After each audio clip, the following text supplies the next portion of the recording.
Hello. As you all know, this is Dr. B with the I Want to Be Me course, chapter 6 now. So, just to be a little more formal, I'm Dr. Madeline Boskowitz. I'm the author of the guidebook. Uh, I want to be me, but I don't know who I am. Published 4 years ago, this fall. And it's workbook, I Want to Be Me workbook. Published just earlier this year. And so today we are doing chapter 6, which happens to be my favorite chapter in the whole book, even in the workbook, but certainly in the guidebook.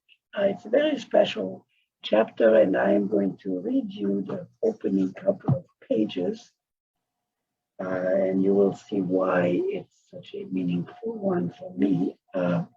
So it's called, to start with, it's called Parenting Yourself, Learning to Be Your Own Guide.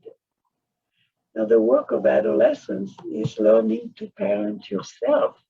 You can, of course, keep the guidelines from your parents, or you can change them if they weren't suitable. But your job is to learn to manage yourself, to steer your own boat through life. So, and I call that becoming your own parent. And there is a reason for that. And it's not just being cute. The reason is that it's important to parent ourselves in a very healthy way, to be kind to ourselves. So many of us, and myself included, often are very strict with ourselves and kind of mean and blaming ourselves for this or that or the other thing. It's not usual in our world to take our own side and to say, oh, well, yeah, it was a mistake, but I'm paying for it, and I want to be good to myself. Remember self-soothing from the last chapter? Self-soothing is part of being your own good parent. You'll see in the workbook how I handle that. So in the meantime, I want to talk about Dr. Françoise Dolto, who is the woman who inspired me to become a psychologist. She had a wonderful approach to children and teens, and which was quite different from the current approach. She lived in the 20th century. She's been gone now a few decades. But anyway, she changed in French. She was French, and in France, she changed the approach to children. And I have learned her approach, and in fact, that is what I use. So whatever you see me talking to you or writing to you, it is using that very respectful and charitable, but also acknowledging your independence, your autonomy, what we call you being in charge of yourself. You're there for you and not for anyone else, not even your parents or your children. That doesn't mean that you're selfish. It means that you steer your own boat. Of course, you can be a very good parent, a very good spouse, or a very good child. That is not excluded, but you're still free and you're responsible for yourself only. Well, I need to correct that. When your children are very young, you are responsible for their safety and for taking good care of them. So Dr. Dolto was a very fine French doctor who had a special understanding of how children and teens live their lives. And she often encouraged very young children living in difficult conditions to parent themselves. And she was able to do that with 10 and 11-year-olds whose fathers were absent. And she encouraged them to become fathers to themselves, to take that charge of themselves and to be kind to themselves. So, and I actually attempted something very similar when I was working in the public schools in Houston. I once helped a 7-year-old little boy who had been a very good student and a very well-behaved student, and who all of a sudden became very aggressive and unpleasant in class, and who was now getting failing grades in second grade. And they couldn't understand why, and they sent him to me. Of course, I was the psychologist. So we talked, and I found out that his father had just been put in jail, which is a horrible thing for any child, but probably for a male child even more, because his father is his role model. And if his father is now arrested and in jail for bad behavior, then what does that say about this little boy? This little boy, as is usual, identified with his father. So he now felt guilty and ashamed that his father was in jail and that this reflected on him. And I helped him do what adolescents do, is to start separating. I asked him, did you do anything wrong? No.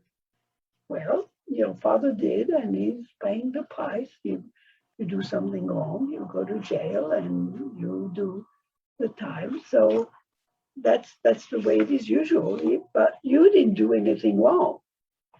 So there's no reason for you to be ashamed of yourself. And your father is learning what he needs to do, and he needs to learn.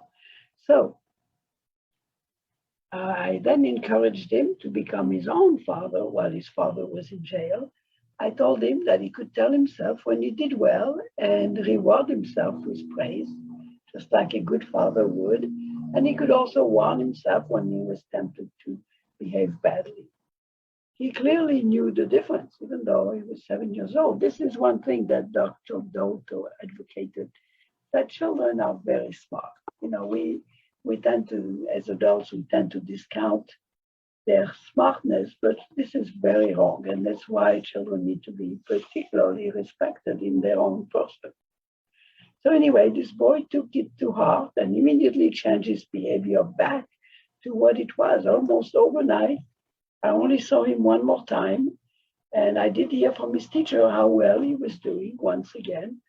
And to him, it seemed that it was magic. But was it magic? No, it was simply talking to his true self and helping him acknowledge that true self and honor it. And this is what I've learned from Dr. Douto.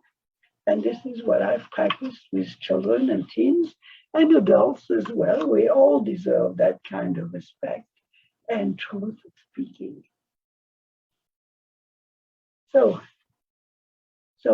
regardless of how suitable or good your parents are or have been, it is still the job of every teen to learn to take care of himself or herself.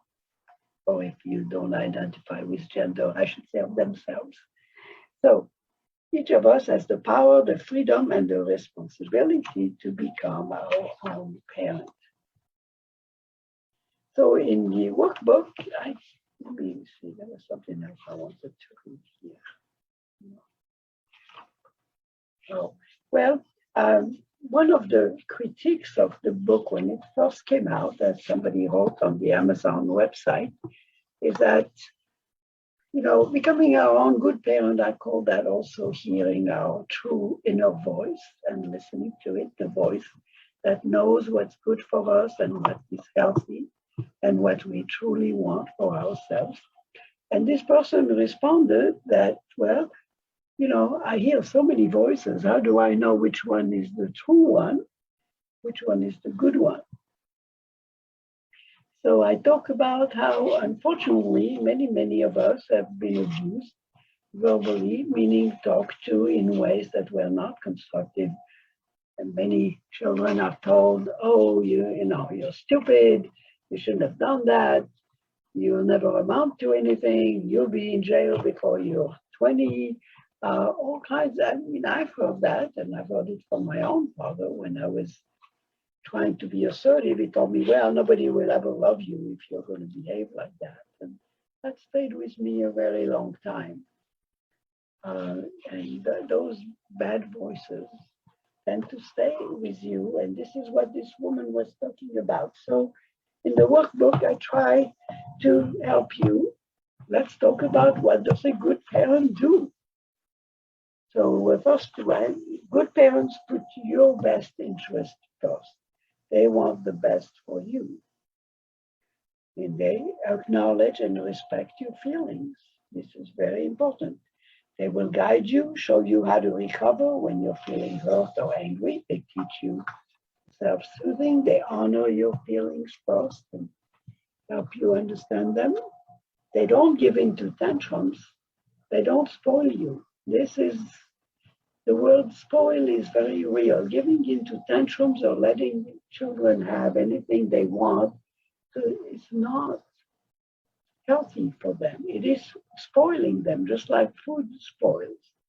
And doesn't teach them anything. It's usually because a parent doesn't want to be bothered to be strict or to lay down some rules. And it's the kind of laziness, or maybe sometimes parents don't know any better, which certainly can happen. They don't realize, they think they're being good to their child. They don't realize how harmful that can be. So good parents are supportive. They're always there for you. They have your back. Good parents then point out mistakes, teach you how to fix them. They don't fix them for you. They teach you how to fix them. Good parents compliment you on your efforts and your successes. They appreciate you as you are. They respect you for who you are. And if this reminds you of chapter 2, where I talked about friendship and what is real friendship and not real friendship, and even harmful behavior between people, this is still the very same thing. And actually in the guidebook, I talk about you need friends that are good friends for you, not good parents, but good friends who take good care of you, who respect you and have your back. And it's important for you, of course, to do the same for others. This creates good, healthy relationships. So, and good parents, I'm continuing, they do a lot of good things. They encourage you to solve your problems, guide you as needed. They help you think back and understand what went wrong or what went well. A little bit like the decision trees. They help you to figure things out. So, because so that you can learn how to manage yourself. They have expectations of you that are realistic and that fit you. And you hopefully not too high and not too low.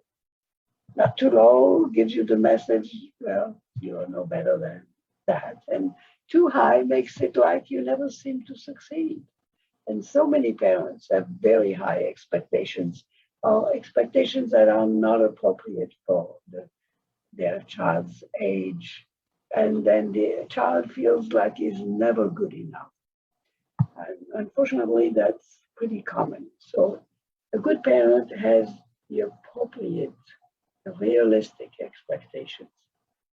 They have faith in you. This is the most important. They know that you're capable of success. They have faith that you will succeed, even when you're making mistakes. We all make mistakes.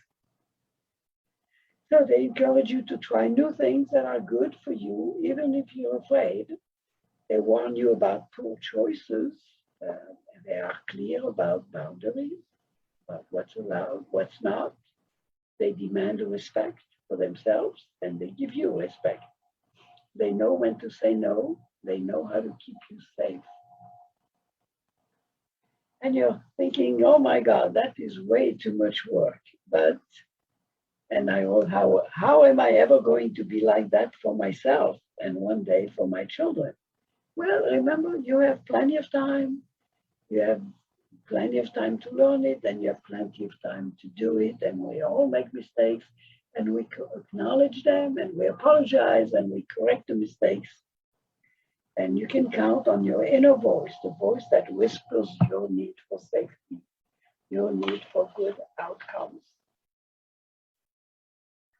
So there is another exercise here, which was inspired by this woman who had written on the Amazon page about how do you tell the good voice from the bad voice, and where.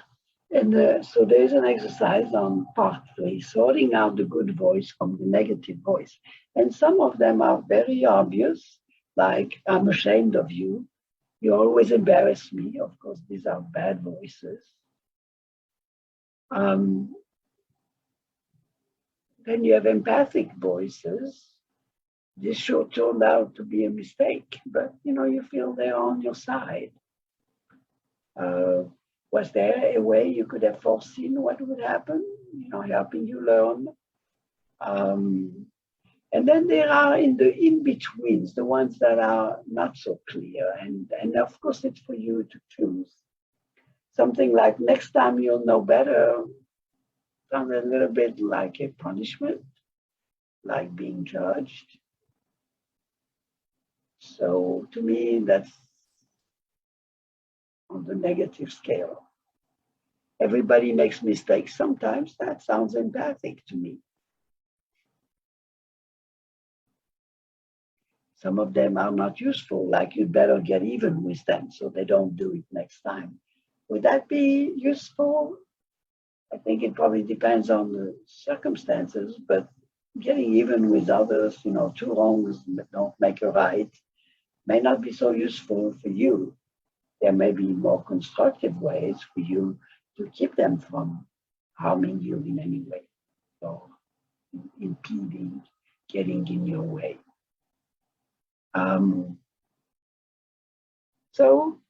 And then it goes on. Sometimes what you hear is a mean self-defeating voice. And we all say that to ourselves. Oh, God, I was stupid.